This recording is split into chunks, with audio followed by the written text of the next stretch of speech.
Mark Serwotka.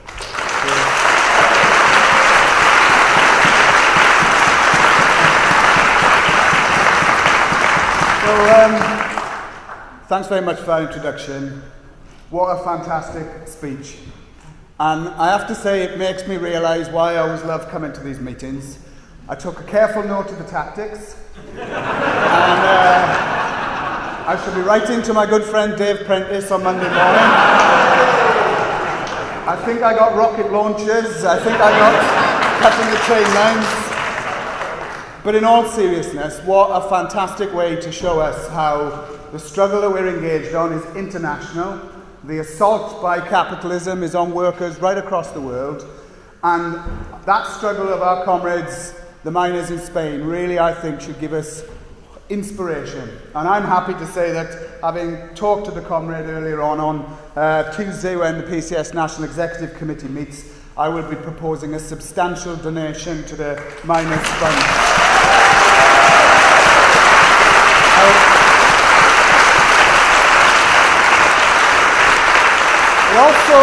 It also reminded me that we had PCS conference a few weeks ago.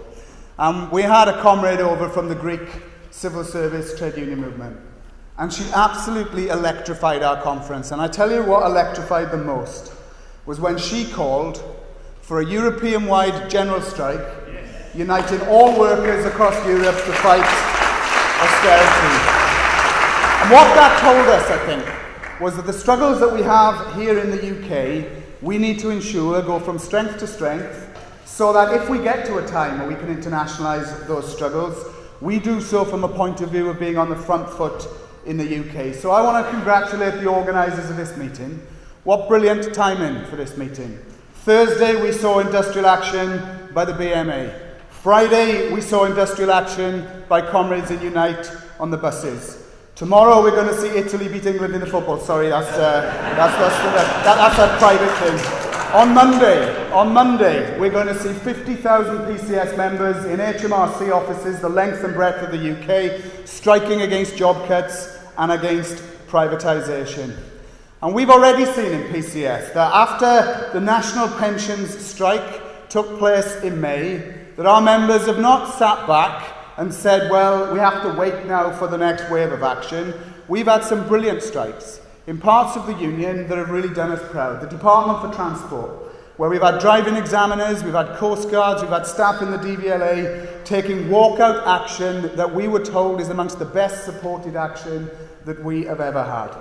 A few weeks ago, I was privileged enough to be in Merseyside, where we had members in Job Centre Plus across 29 job centres across the whole of Merseyside who took rock-solid strike action in defence of jobs and to enable us to provide better services to the unemployed.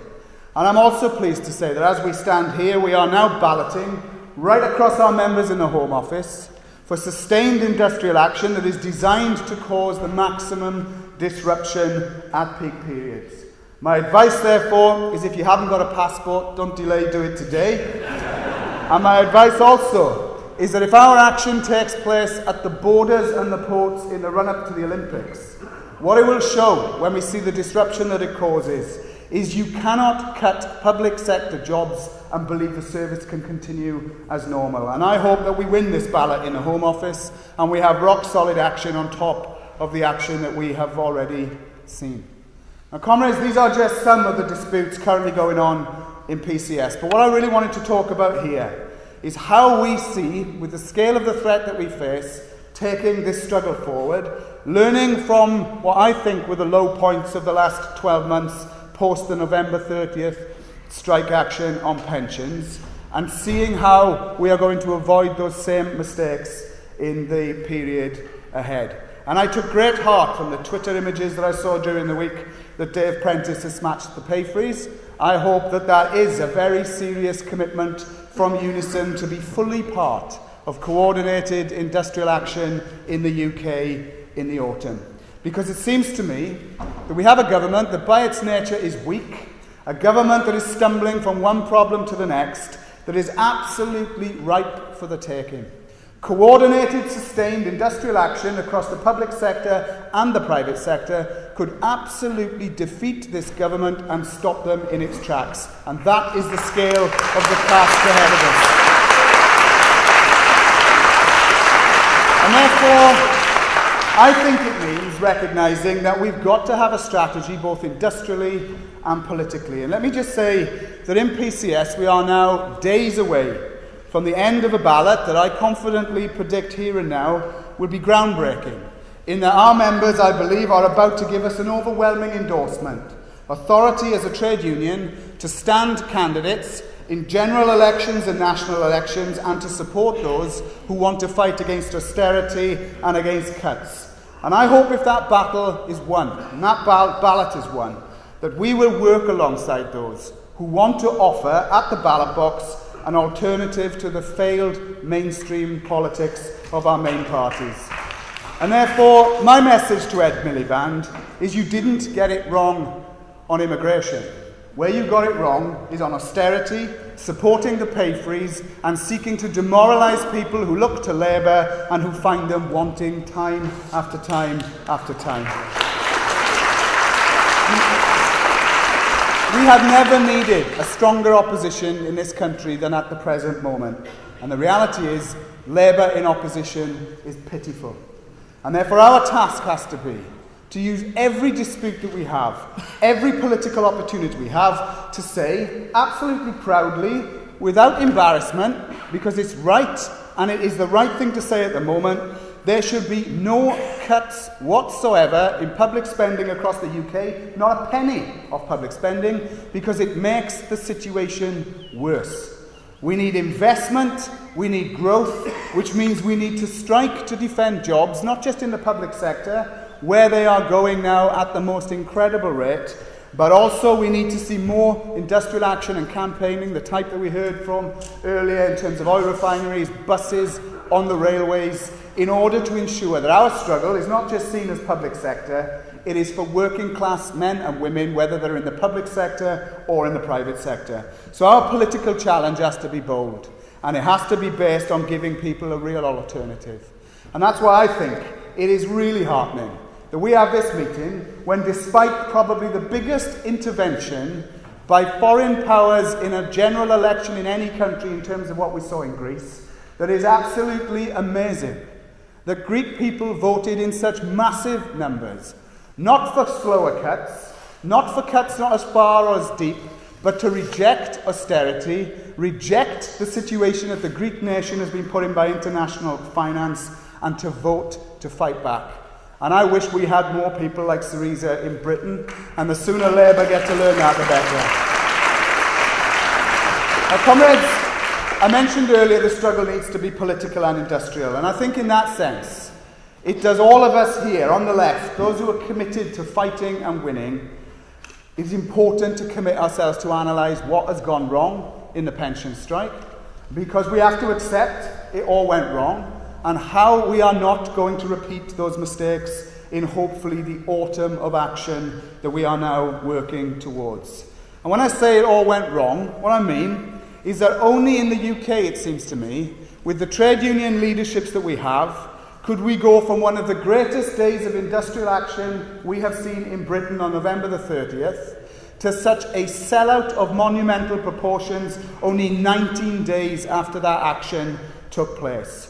An absolutely disgraceful move. And let me tell you that the PCS proposal at the TUC, the day they called it off, was to follow up November the 30th with an immediate strike on the same levels as early as possible in January. And I make this statement. Had we followed November the 30th with a strike of 2 million people in January, it would have rocked the government. It would have put us on the front foot, and it would have given hope and inspiration to so many millions. Instead, we have to come out and explain why offers that were deemed unacceptable on November the 29th and 30th suddenly became acceptable on December the 19th. And comrades, I say this not just because I'm bitter and twisted and I've fallen out with all the leaders of the unions who decided that they wanted to pack in. I say it because if we don't learn what went wrong, we will repeat it again in the autumn. There is a danger that we will have another all up the hill, have a big coordinated strike, and then it peters out, where union leaders feel they've let their members let off a bit of steam, and then they can get back as business as usual. So our task has to be to ensure that we don't let that happen this time. And PCS's view is therefore what we need to do now is immediately make the case for coordinated action across the unions. I can tell you that our executive on Tuesday will be discussing our motion to the TUC Congress, and the PCS motion, if it's agreed, as I'm sure it will be, will call for a mass mobilisation on October the 20th, bigger demonstration even than the one we had in March the 26th, to be followed as quickly as possible by mass coordinated strike action across both the public and, if possible, the private sector in order to defeat the government.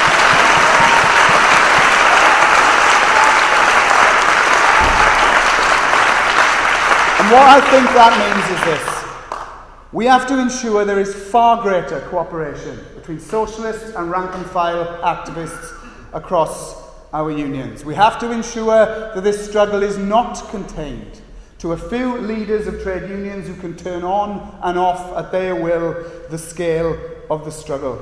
And that means, I think, accepting that even those unions on the left, we've got a big job to do to improve the way we operate. Now, I'm leaving this meeting, and I'm happy to say I'm going up to speak to the AGM of the Socialist Teachers Alliance.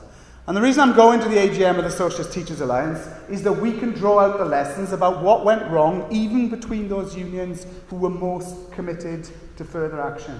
One of those lessons, I think, has to be that there is no benefit to us to contain our struggles to sectional fightbacks in one profession or another if, whilst you wait to build that, you actually look the other way from the class struggle across the entire working class that we want to stand up and fight for. And that's a lesson that we've got to learn. We've got to ask ourselves why the rank-and-file socialist groups across the unions did not meet and involve more people. We have to ask ourselves why the left leaders were not able to get in a room and thrash out a tactic whilst everybody else went back and caution was able to infect our movement. And the reason the left unions need to do it is because if we don't get our act straight, what hope for there is they're going to be in the big unions whose leaders were dragged kicking and screaming to November the 30th and may well have to be dragged kicking and screaming to this autumn. So I think that means strengthening the rank and file in our unions. It means holding the union leaders to account across all of the unions. It means better official cooperation, but it means rank and file groups getting together to lay our plans. Now, comrades, if we do that, I am absolutely convinced that we can turn the tide in this country. And by God, do we need to turn the tide. Just look at the last week. Tax avoidance by the rich. Thousands of jobs continue to be cut in the public sector. Strikes on London buses. Closures in parts of the country that can ill afford to see hundreds and thousands of people out of work. Further attacks now on education. The list doesn't stop. And I want to add into that something that I hope everyone here holds as dear to their hearts as we do in PCS, which is to understand that part of our struggle also has to be bold and radical and defend a welfare state that we can be proud of, not allow those disabled, unemployed and older age people on benefits to be stigmatised and victimised by not just this government, but by a Labour opposition that describes themselves as critical friends of the Tories in terms of welfare reform. Comrades, those tasks are massive. But as I said to our comrade, the Spanish miner, before he spoke, their struggle is one we need to see won. Because I remember and came from a generation that came from the South Wales mining communities in the 80s who fought more bravely, with more determination than any struggle I have seen in my lifetime, but they were defeated because of lack of solidarity from other unions in Britain. Comrades, we paid.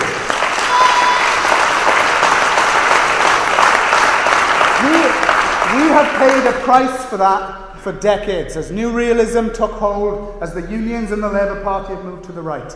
Now is our time to move it to the left. Now is our time to recognise if we do not win, we will regret what is happening now for generations to come. That means now is our time to support struggles in the here and now. Victory to the Spanish miners. Victory to the bus drivers in Unite.